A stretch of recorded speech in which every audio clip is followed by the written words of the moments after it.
Apocalipse, capítulo 14.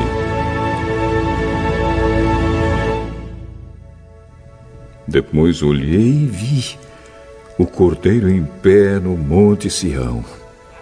Com ele estavam 144.000 pessoas que tinham o nome dele e o nome do Pai dele escritos na testa delas.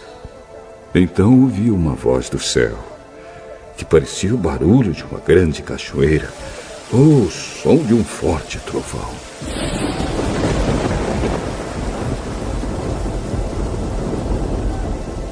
A voz que ouvi era como a música de arpistas tocando as suas harpas.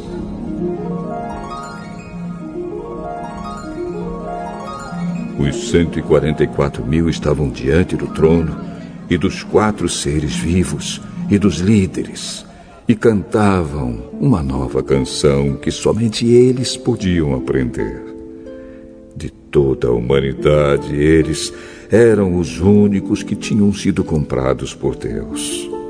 Eram os que se conservaram puros porque não haviam tido relações com mulheres. Seguem o Cordeiro aonde ele vai. Entre todos os seres humanos, eles foram comprados e foram os primeiros a serem oferecidos a Deus e ao Cordeiro. Eles nunca mentiram, nem cometeram nenhuma falta.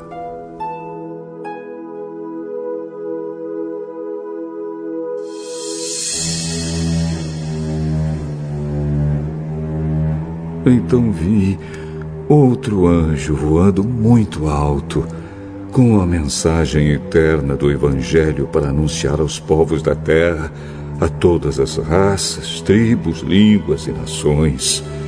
Ele disse com voz forte: temam a Deus e louvem a sua glória, porque já chegou a hora de Deus julgar a humanidade.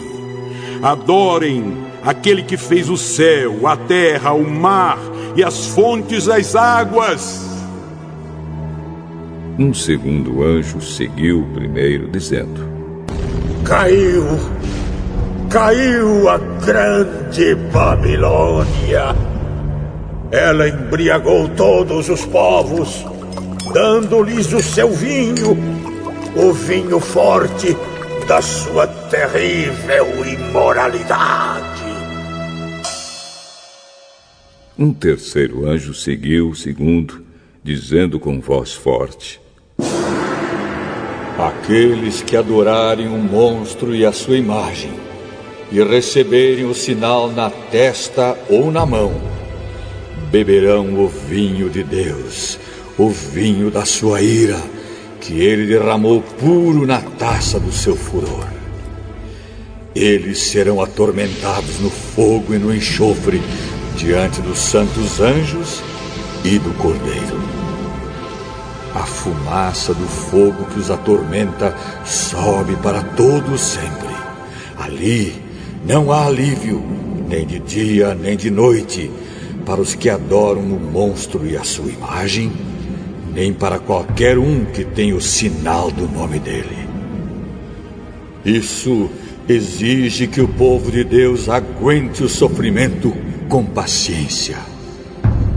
Esse povo são aqueles que obedecem aos mandamentos de Deus e são fiéis a Jesus.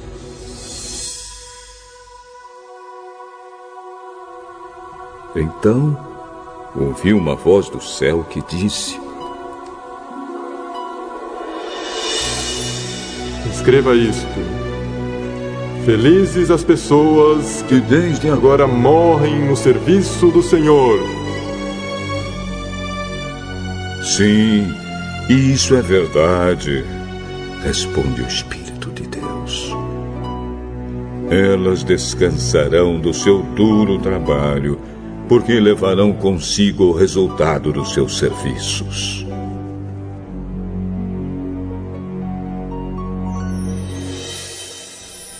Então olhei e vi uma nuvem branca, na qual estava sentado alguém que parecia um ser humano, com uma coroa de ouro na cabeça e uma foice afiada na mão. Outro anjo saiu do templo e gritou bem forte para aquele que estava sentado na nuvem: Use a sua foice e faça a colheita, porque já chegou a hora de colher. A terra está pronta para a colheita. Depois, o que estava sentado na nuvem passou a foice sobre a terra e fez a colheita.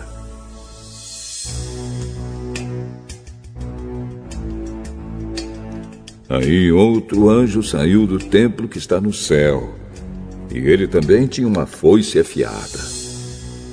Depois outro anjo, que era o encarregado do fogo, saiu de perto do altar. Com voz forte, ele gritou para o anjo que tinha a foice afiada: Use a foice e corte os cachos de uvas da videira da terra, pois as uvas estão maduras.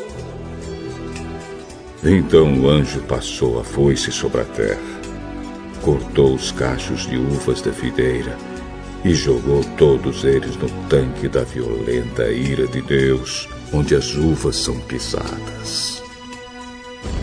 As uvas foram pisadas no tanque que ficava fora da cidade, e o rio de sangue que saiu desse tanque tinha 300 quilômetros de comprimento por 1,5 metro de fundura.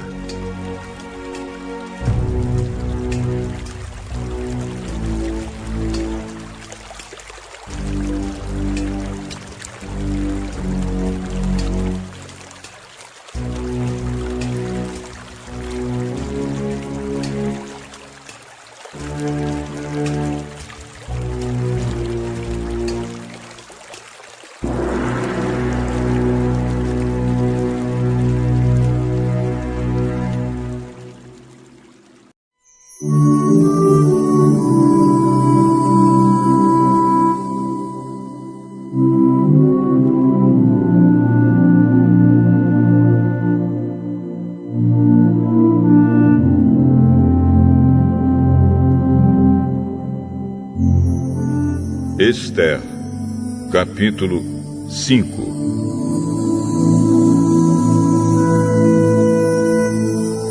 No terceiro dia de jejum, Esther se vestiu com suas roupas de rainha. Foi e ficou esperando no pátio de dentro do palácio, em frente do salão nobre do rei. Ele estava lá dentro, sentado no trono que ficava em frente da porta do pátio. E quando ele viu a rainha Esther esperando lá fora, no pátio, teve boa vontade para com ela. E estendeu-lhe o seu cetro de ouro. Esther entrou, chegou perto dele e tocou na ponta do cetro. E o rei perguntou: O que está acontecendo, rainha Esther? O que você deseja? Peça o que quiser, que eu lhe darei, mesmo que seja metade do meu reino.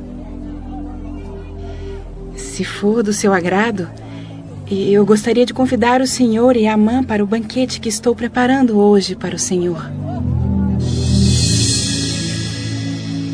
Aí o rei ordenou: Diga a Amã que venha depressa, para que nós aceitemos o convite de Esther.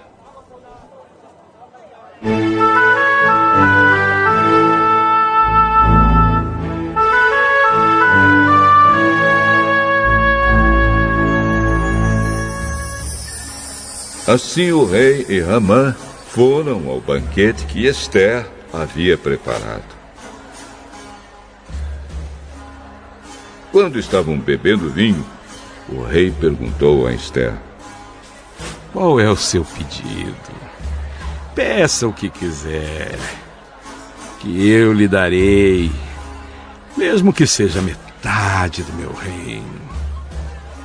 É o seguinte: se eu puder me valer da bondade do rei, e se for do seu agrado atender o meu pedido, gostaria de convidar o senhor e Amã para outro banquete que eu vou preparar amanhã para os dois. Aí lhe direi o que eu quero.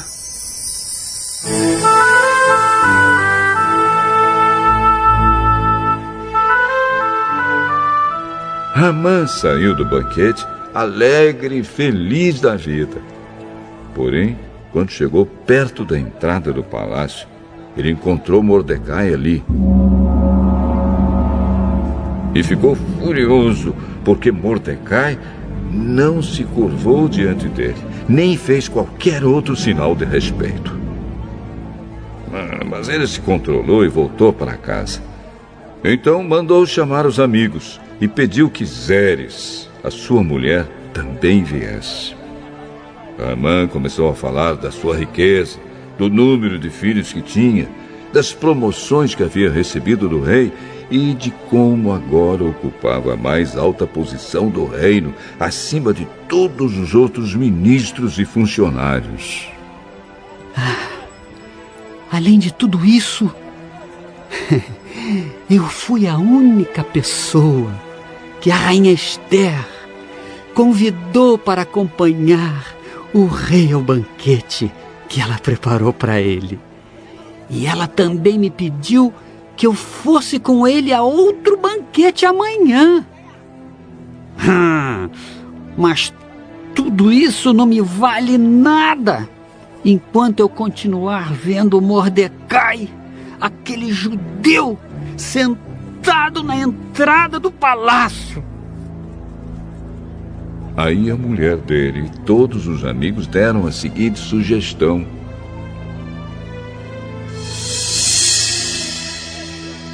Mande fazer uma forca de uns 20 metros de altura.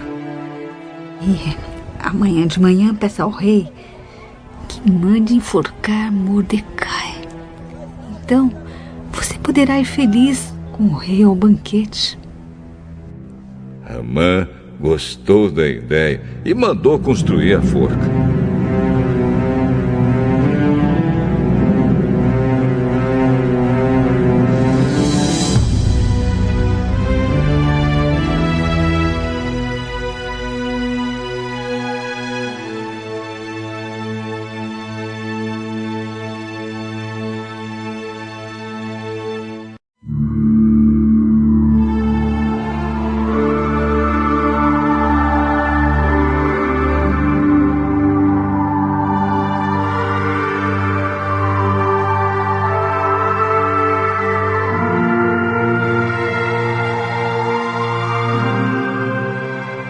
Esther, capítulo 6.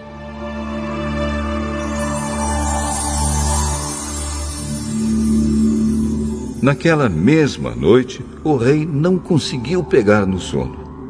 Então mandou buscar o livro em que se escrevia o que acontecia no reino e ordenou que os seus funcionários lessem para ele. A parte que leram contava como Mordecai tinha descoberto o plano para matar o rei, plano este preparado por Bigtan e Teres, os dois eunucos que eram guardas do palácio. Aí o rei perguntou: que homenagens foram prestadas e que prêmios foram dados a Mordecai por ter feito isso? Nada se fez a esse respeito.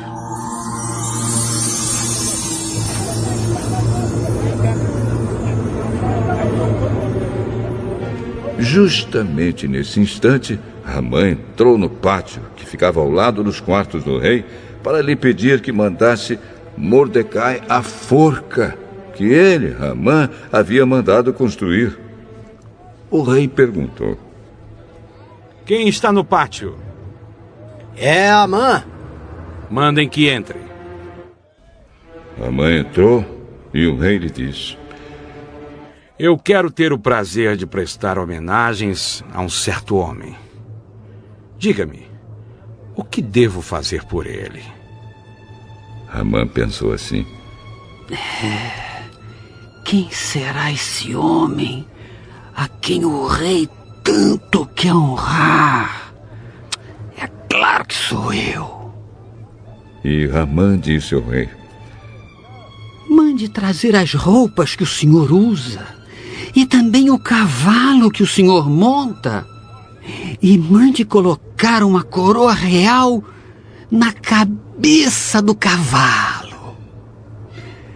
Então entregue as roupas e o cavalo a um dos mais altos funcionários do reino e ordene que ele vista as roupas no homem que o senhor deseja honrar.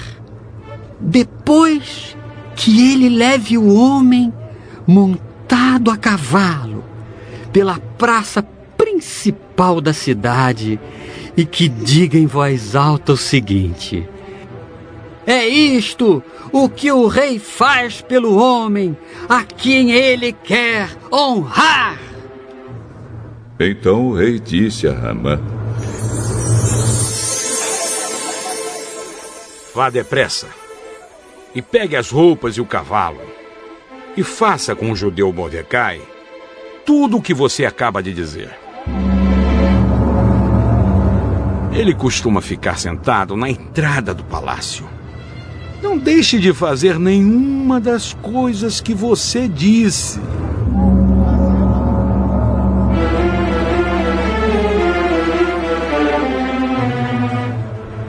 Ramã foi, pegou as roupas e o cavalo e vestiu as roupas em Mordecai. Depois levou Mordecai, montado a cavalo, pela praça principal da cidade e disse em voz alta: é isto o que o rei faz pelo homem a quem ele quer honrar.